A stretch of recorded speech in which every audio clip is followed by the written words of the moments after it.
seperti awal kita memulai awal dari segala sesuatunya.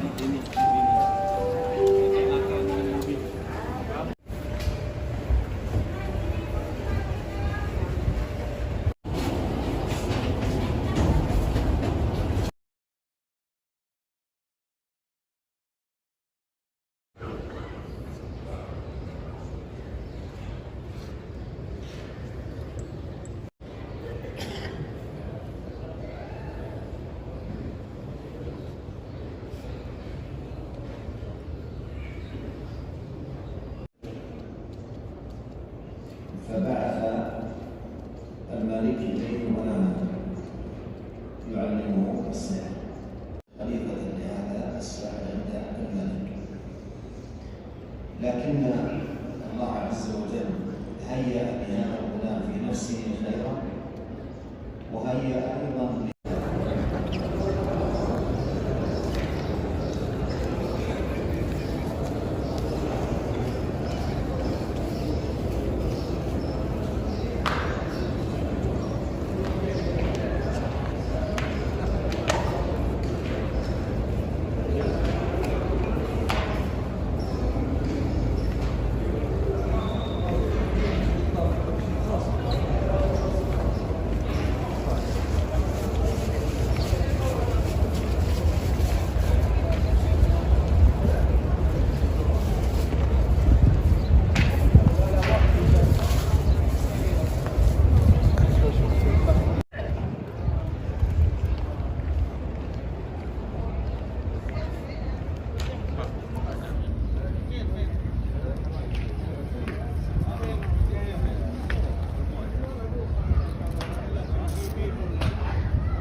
proses terbukanya payung-payung besar di Masjid Nabawi, yang saya pastikan mata kalian, mata kita akan takjub dengan pemandangan ini, dan hampir banyak sekali yang merekam, mengabadikan momen ini setiap subuh. Jadi setiap subuh, ba'da subuh lebih tepatnya, terbuka perlahan-perlahan untuk kemudian terbuka secara sempurna. Karena memang cuacanya nanti akan panas sehingga terbuka perlahan-pelan. Ini contoh orang yang kayak saya, ya ngerekam juga, nggak tahu arah mana ini. Oke, ya bisa kita lihat itu yang sudah terbuka secara sempurna. Ini yang masih belum, perlahan. Sepertinya di masjid-masjid Indonesia perlu ada kayak gini juga ini, yang ada payung yang bisa terbuka secara otomatis, tertutup secara otomatis. Jadi ini pemandangan untuk tempat sandal, ya ada yang ditaruh di bawah. Kita cari sandal saya, gunakan sandal jepit di Masjid Nabawi agar kalau hilang tidak begitu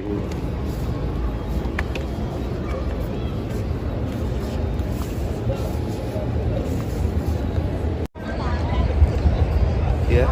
Ini suasana ba'da subuh di Masjid Nabawi.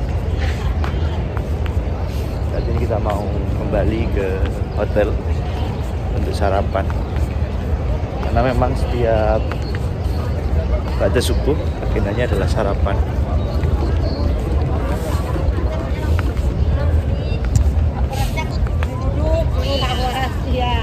Ya, jalan, oh sorry, harusnya lewat sini lebih cepat.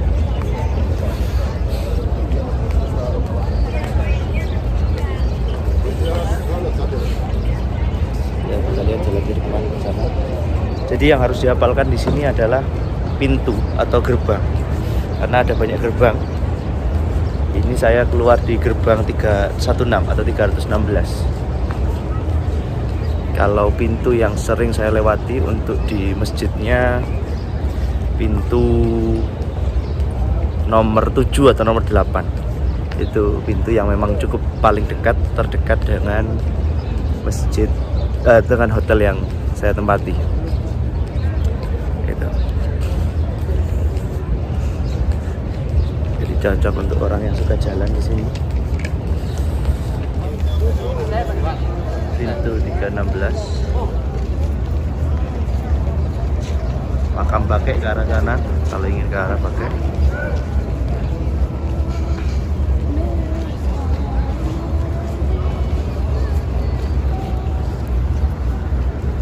Kita lihat.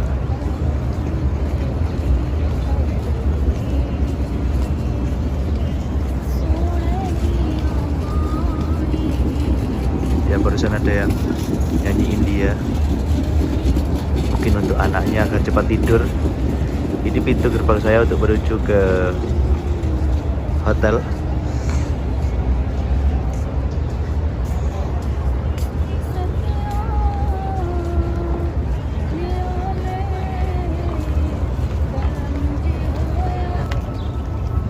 Ini tampak dari luar pintu gerbang 316.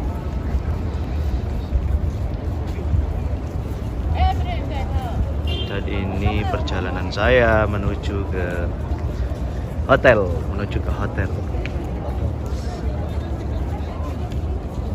Ini mobil air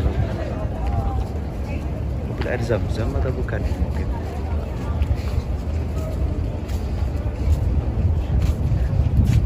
Al-Ri'asah Al-Amah Al-Masjidil Haram Al-Masjid Nabawi Asyari Masyru' Miyah Tahlila. Oh, bukan ini kayaknya. Ini mungkin air untuk isi ulangnya yang kemudian untuk disuling. Banyak burung-burung berterbangan di sini, burung dara.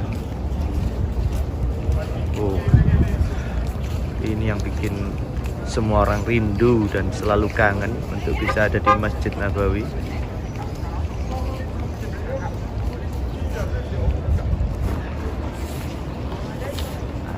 Ini tampak Masjid Sayyidina Ali bin Abi Thalib atau Sayyidina Ali Karramallahu wajhah, yang mana saat ini masih proses renovasi sehingga masih belum dibuka untuk para jamaah. Cuman bisa kita lihat dari luar tampak bentuk dari Masjid Sayyidina Ali. Umar bin Khattab di sana agak jauh. Oke. Itu Masjid Ghamamah atau Masjid Rasulullah. Mungkin lain waktu akan saya datangi ke sana. Sempat saya tanyakan kenapa dinamakan Masjid Sayyidina Ali, apakah masjid ini yang bangun Sayyidina Ali? Ternyata bukan. Jadi masjid-masjid yang dinamakan dengan nama sahabat adalah tempat di mana para sahabat tersebut ada napak tilasnya di situ.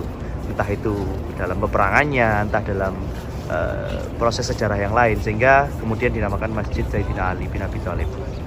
Kalau yang sebelah sana Masjid Umar bin Khattab, yang ini Masjid Rasulullah atau Masjid Ghamamah. Ya, kita lanjutkan perjalanan untuk menuju hotel. Ini bentuk atau tampak kios-kios di salah satu pintu gerbang atau di depan pintu gerbang Masjid Nabawi. Ya, kios-kios kecil ini kebanyakan menjual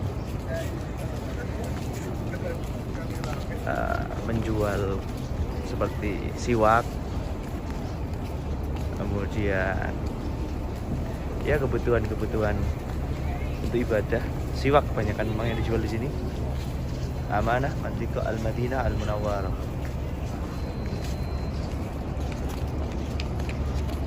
Ini jauh lebih lengkap sepertinya. Tapi kebanyakan siwak memang yang dijual. Ini siwak panjang-panjang ini. YouTube, say hello. Nah.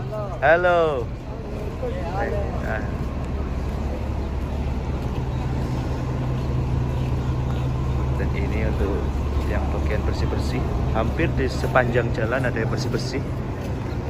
Kalau ini money changer, penukaran uang, di depan pintu gerbang 316, yang mana sekarang kisaran untuk 1 juta dari realnya, 1 juta rupiahnya kira-kira sekitar 229 real. Ini bentuk dan bis-bisnya. Ini yang jualan di pinggiran-pinggiran ini. 50.000 rupiah harga. Ini harganya 50.000 rupiah. Diobral katanya. Yang jualan tahu Pak Jokowi dan tahu harga 50.000 rupiah. Luar biasa. Ini para jamaah Indonesia sepertinya yang sedang menunggu bis untuk melakukan perjalanan melanjutkan ke Madinah.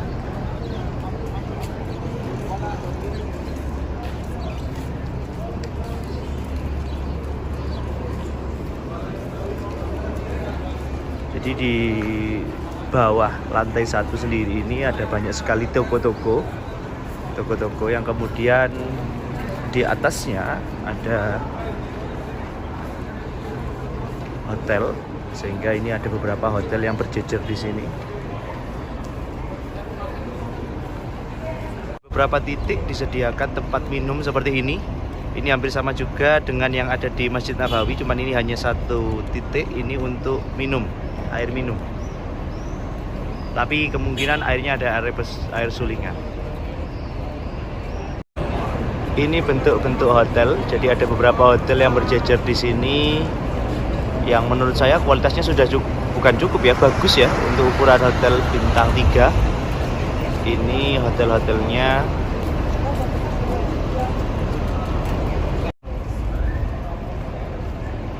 Dan ini hotel yang kami tempati, yaitu Manazil Al-Falah. Manazil Al-Falah. Kita coba masuk biar tahu panjenengan. Ada anak-anak lari juga. Ya, ini Masjid Al-Falah. Nggak usah bingung, pintunya tertutup. Ya, tanpa ada malaikatnya sudah bisa terbuka sendiri.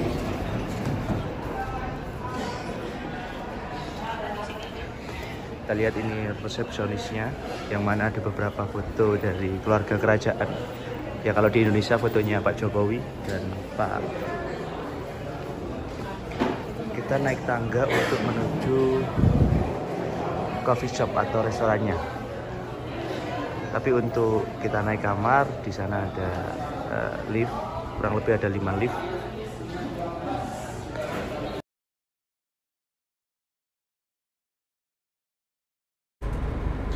Assalamualaikum warahmatullahi wabarakatuh. Alhamdulillah, ini ada di lift bersama Gus Umar. Ini perjalanan menuju ke Masjid Nabawi untuk sholat duhur.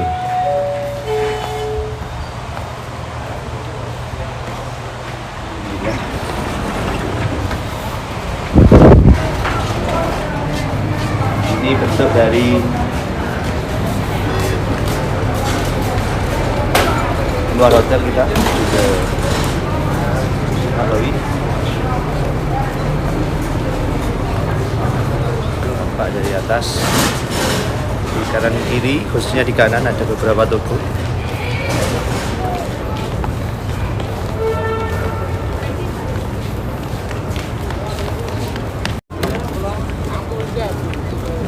Alhamdulillah, ini cuaca terik panas matahari sekitar jam 12 siang di masjid atau di area Masjid Nabawi, yang kurang lebih berapa derajat Celcius, mungkin hampir 40 derajat, sehingga cukup panas.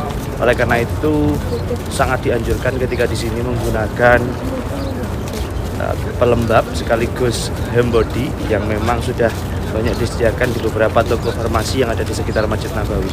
Karena ketika memang menggunakan Vaseline atau hand body dari Indonesia, beberapa mengatakan kurang begitu bisa mengatasi masalah yang ada di sini, sehingga perlu Vaseline yang ada di sini, baik termasuk lip balm dan hand body-nya. Ini yang tadi saya sampaikan, Masjid Sayyidina Ali bin Abi Thalib atau Sayyidina Ali Karamallahu Wajhah, yang memang masih dalam proses renovasi sehingga tidak bisa diziarahi saat ini. Tampak begitu banyak di belakang jamaah dari berbagai negara yang menuju ke Masjid Nabawi untuk melaksanakan sholat duhur berjamaah.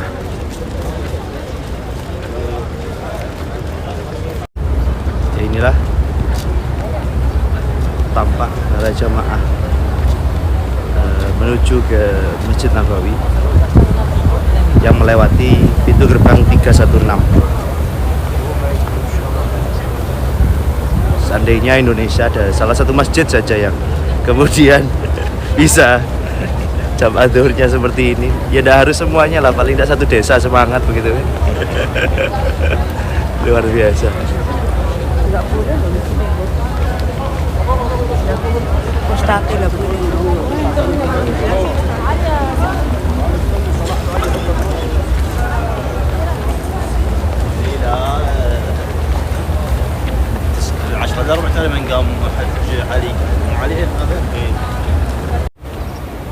Ini yang kami maksud dari tempat air untuk minum para jamaah. Ini merupakan tempat air yang bukan air zam-zam, tapi melainkan air sulingan.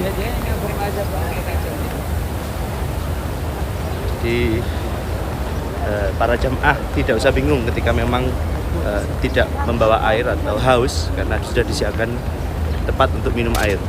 Tapi ketika menginginkan air zam-zam, bisa langsung masuk ke dalam masjid, yang insya Allah sudah sangat banyak sekali air zam-zam untuk para jamaah. Ini para penjaga, jadi jangan terkecoh ya dengan model jubah dan serban atau imamah yang ada di kepalanya. Dikira para sayyid atau syekh, bukan ya, model orang Arab seperti ini memang. Contoh tong air zam-zam yang disediakan untuk para jamaah untuk minum, disediakan juga gelas, sehingga insya Allah gelasnya sangat steril karena memang gelasnya dipakai sekali, kemudian bisa langsung ditaruh di tempat gelas yang sudah dipakai. Luar biasa para jamaah kan.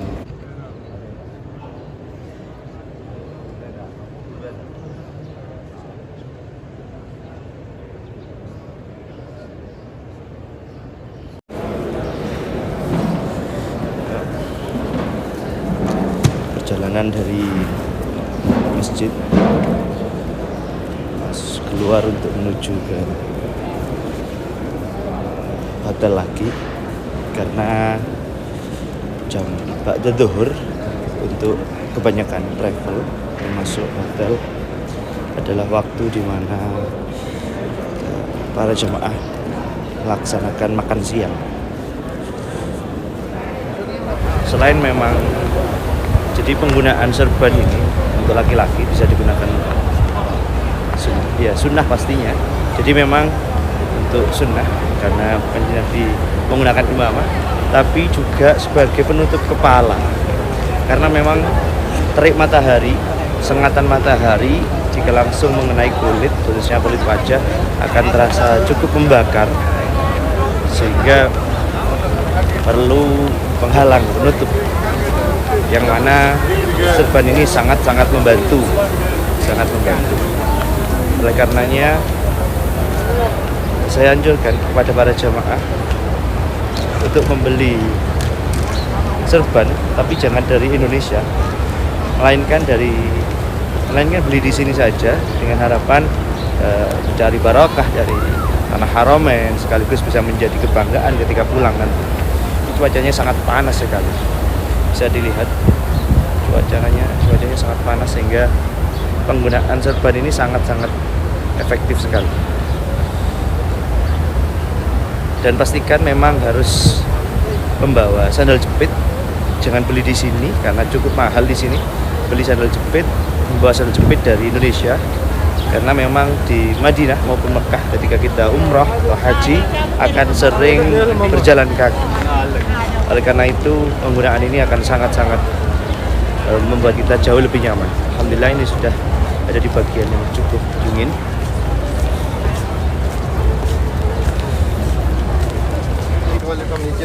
Ini juga ada spot untuk foto, ada banner Raudhah, sehingga ketika memang beberapa jamaah merasa masih belum bisa masuk ke Raudhah, bisa kemudian melihat di sini. Allah, ini beberapa spot foto untuk Raudhah makam Rasulullah. Alhamdulillah, kita lanjutkan.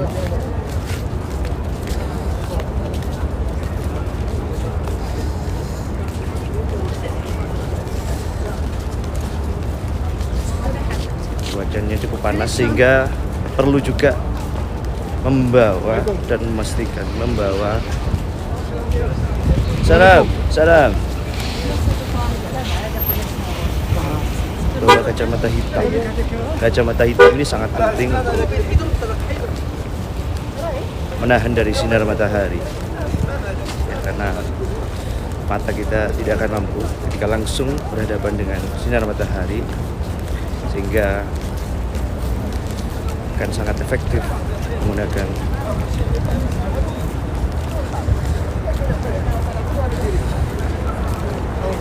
monggo.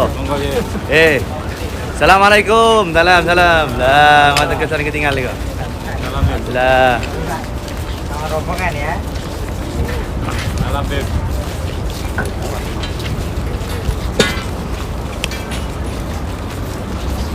Alhamdulillah, ini hari ketiga di Madinah.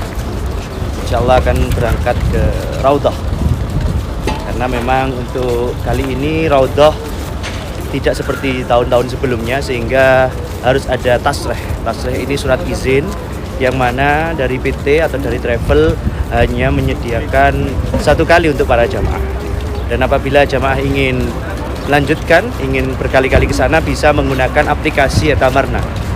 Tamarna yang mana para jamaah bisa ke sana dengan menggunakan aplikasi tersebut. Ya, jadi untuk menuju ke tempat Raudhah kita melewati pintu 37. Pintu 37. Di sana kita jamaah asar terlebih dahulu karena memang jadwalnya kita yang dapat adalah setelah asar, sehingga jamaah asar terlebih dahulu. Cuman untuk saran agar bisa lebih mudah masuk nanti setelah jamaah asar, rombongan para jamaah tidak perlu mengikuti sholat jenazah, tapi langsung mengikuti mutawif yang akan berusaha ngantri terlebih dahulu dengan membawa tasrehnya, sehingga nanti bisa langsung masuk. Alhamdulillah, ini para jamaah dari Indonesia yang bersama dengan saya. Ini untuk mutawifnya. Siapa namanya, Mas? Ahmad. Ustadz Ahmad. Ya. Asalnya dari Lombok. Dari Lombok, NTB. Luar biasa. Ini yang mendampingi kita selama ini. Terima kasih Ustadz Ahmad yang luar biasa. Sama-sama. Alhamdulillah. Mohon doanya, Gus. Amin. Jadi ini ke pintu 37 ya, Ustadz ya? Oke. Pintu 37. Nah, kita cari yang agak berteduh ini karena orang Indonesia agak takut matahari rupanya. Kita pindah ke yang Kita masuk dari dalam masjid aja. kita masuk dari dalam masjid. Lolos. Oke. Jadi ini masuk masjid dulu. Iya. Masjid dulu. Kita lihat ke sana aja. Ini saya tidak menggunakan clip on atau mic, jadi mungkin suaranya agak kurang jelas karena kemarin sempat belum membawa.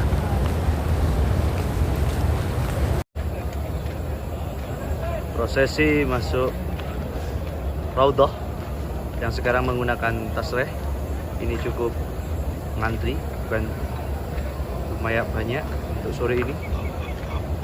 Bisa kita lihat dari sana.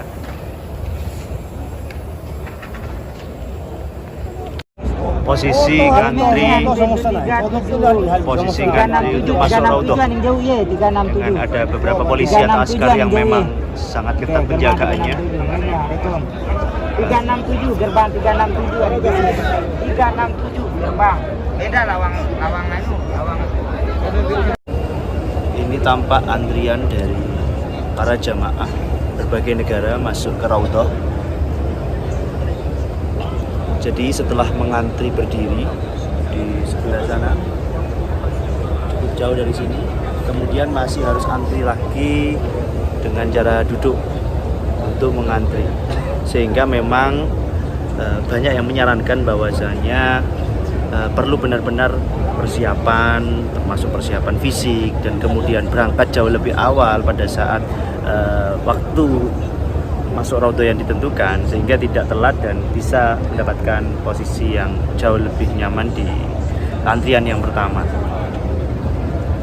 Karena memang seperti yang saya sampaikan bahwasannya masuk raudhah hari ini berbeda dengan yang sebelumnya, yakni harus menggunakan tasreh untuk yang dari PT, kemudian untuk yang perorangan tidak semudah yang seperti tahun-tahun sebelumnya, tapi harus ada aplikasi Etamarna. Itu pun tidak bisa kemudian jika ingin masuk besok dan baru mendaftar sekarang, harus menentukan jadwal terlebih dahulu.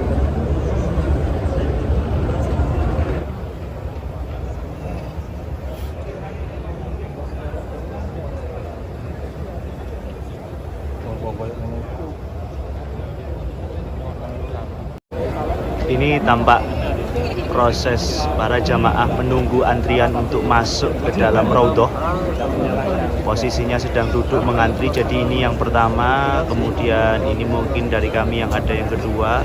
Itu masih ada orang banyak berjubel sekali untuk antrian-antrian selanjutnya, dan masih ada beberapa yang di luar berdiri untuk menunggu antriannya, sehingga memang luar biasa perjuangan untuk masuk menuju raudhah ini, perjuangan yang luar biasa untuk di Madinah. Semoga perjuangan ini benar-benar perjuangan yang diterima dan diridai oleh Allah. Ini proses ketika sudah dipanggil kelompoknya atau grupnya untuk masuk ke dalam raudhah. Masuk ke dalam raudhah di pintu 39. Insyaallah. Bismillah. Alhamdulillah. Setelah antrian yang sangat panjang, alhamdulillah ini sudah mulai bisa masuk dalam raudhah di pintu An-Nisa, Babun Nisa. Assalamualaikum ya Rasulullah, Assalamualaikum ya Habibullah, Assalamualaikum ya Habibullah.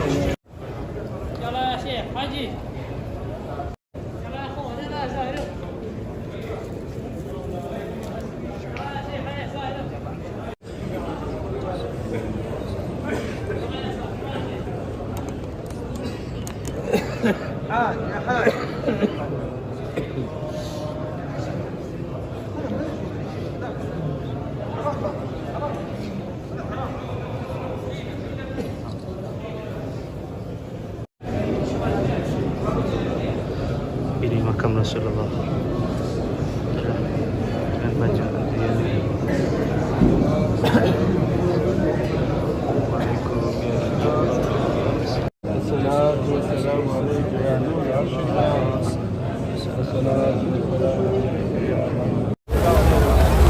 Alhamdulillah. Jadi ini perjalanan setelah jamaah Isya, luar biasa banyak sekali jamaahnya. Jadi kalau paling banyak menurut ya hampir semuanya, bukan hampir semuanya, semuanya banyak, cuman paling banyak insya Allah maghrib dan Isya. Nah memang kebanyakan para jamaah yang di Masjid Nabawi ini antara maghrib dan Isya tidak keluar masjid, melanjutkan i'tikaf, kemudian baca Quran dan lain sebagainya, sehingga memang menghemat waktu untuk perjalanan ke hotel dan bisa untuk jauh lebih banyak menghabiskan waktu untuk di masjid.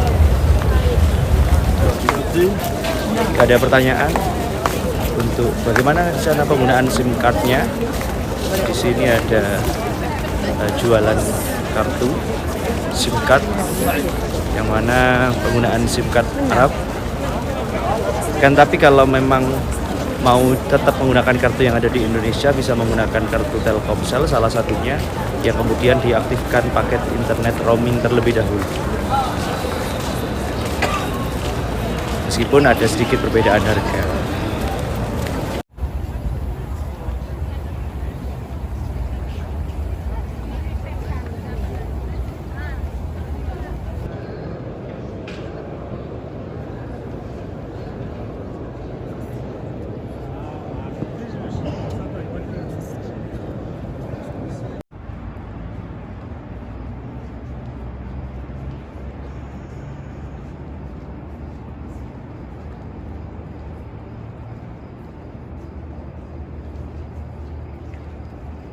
Suasana siam di Masjid Nabawi.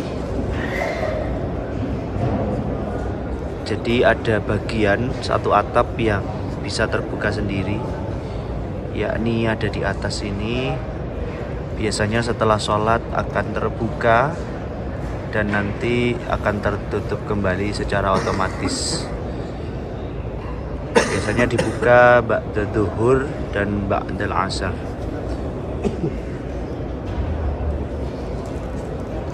Sebenarnya banyak sekali para jamaah yang menghabiskan ba'da zuhur hingga asar berada di masjid. Cuman memang untuk jamaah umroh yang ada di area Masjid Nabawi yang dari Indonesia kebanyakan harus terpaksa kembali ke hotel karena memang harus makan siang. Sehingga ini yang kemudian menjadikan para jamaah kembali ke hotel. Ini proses nutupnya. Ya, tertutup perlahan-perlahan kemudian tertutup sempurna.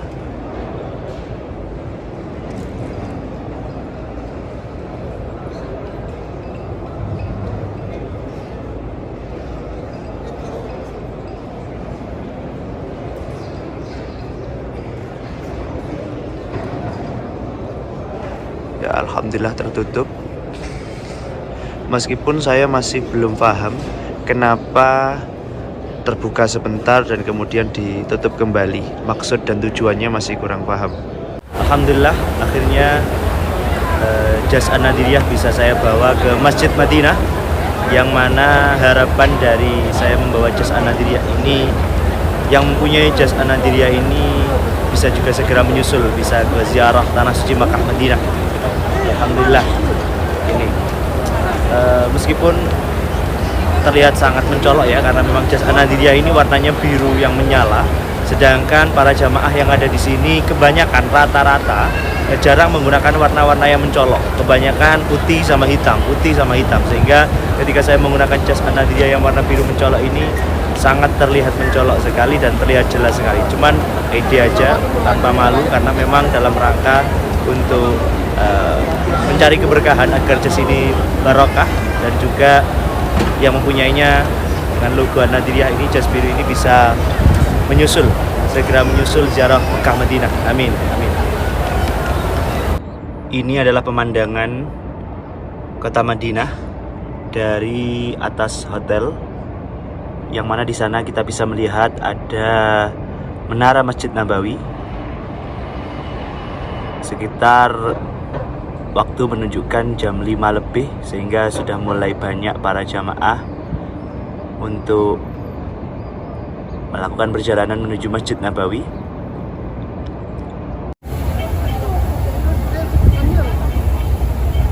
Ini adalah pada saat jam-jam mau memasuki waktu sholat maghrib, yang mana para jamaah bergerombol masuk ke dalam Masjid Nabawi.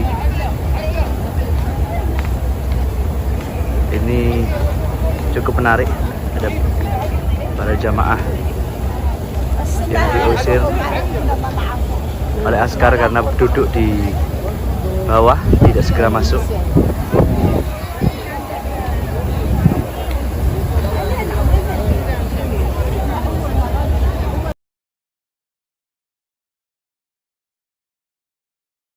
Ya, ini sungguh sangat menarik, karena saya juga baru tahu bahwasanya jika pada hari Jumat ternyata berbeda dengan hari-hari biasanya, yang mana ketika kita telat masuk ke dalam halaman masjid sudah dipastikan akan berada di luar masjid, yang mana pintu gerbang sudah mulai ditutup dan para jamaah yang telat akan berada di luar seperti yang ada di video ini.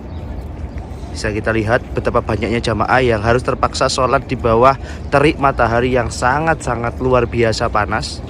Bahkan banyak tiang-tiang penyangga lampu seperti ini digunakan untuk berteduh sholat. Ini seperti halnya yang ada di, kami bayangkan mungkin ada di padang mahsyar, ketika begitu panas sekali orang saling bingung dan mencari tempat yang naung masing-masing.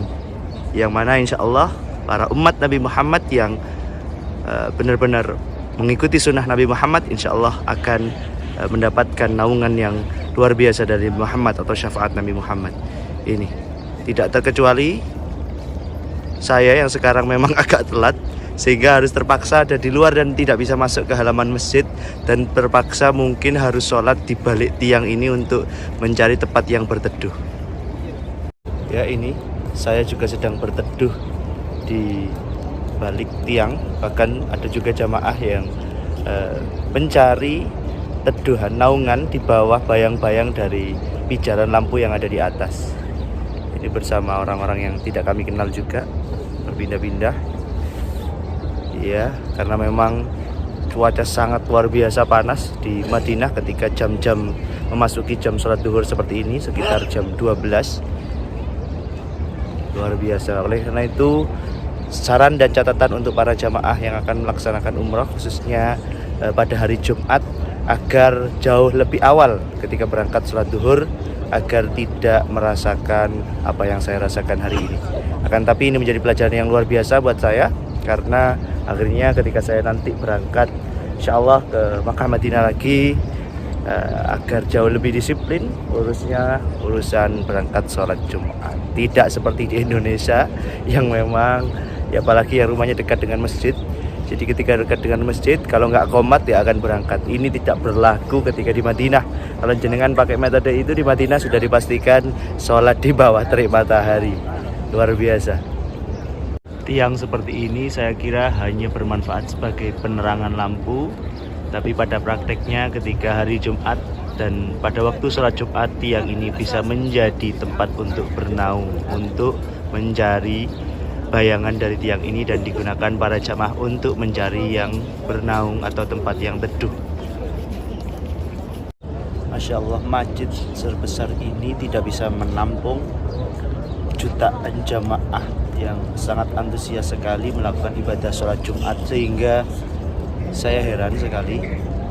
Mungkin memang bayangan saya kenapa ketika hari Jumat menjadi sangat membludak, karena hari-hari biasa tidak semuanya dari para warga Madinah asli yang ada di sekitar Masjid Nabawi yang hendak melakukan sholat Jumat di Masjid Nabawi. Tapi untuk hari Jumat karena memang panggilan untuk kemudian bersama-sama sholat Jumat di Masjid Nabawi, sehingga membludak luar biasa, dan kalau telat langsung tertutup. Padahal ini masjidnya luar biasa besar.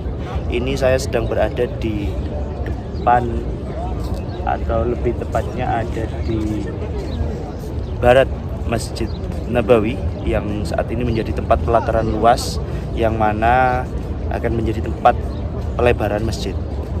Yang menariknya menurut saya di sini sudah disediakan pengeras suara yang memang sepertinya sudah lama sekali. Tempat ini menjadi tempat alternatif untuk para jamaah Jumat yang tidak kebagian tempat di dalam.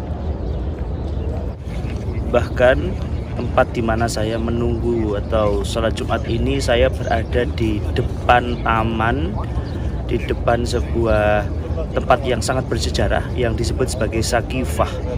Saya lupa nama lengkapnya, Sakifah, yang mana tempat ini dulu hampir mau diratakan, dihilangkan pepohonan yang ada di tempat di belakang saya ini.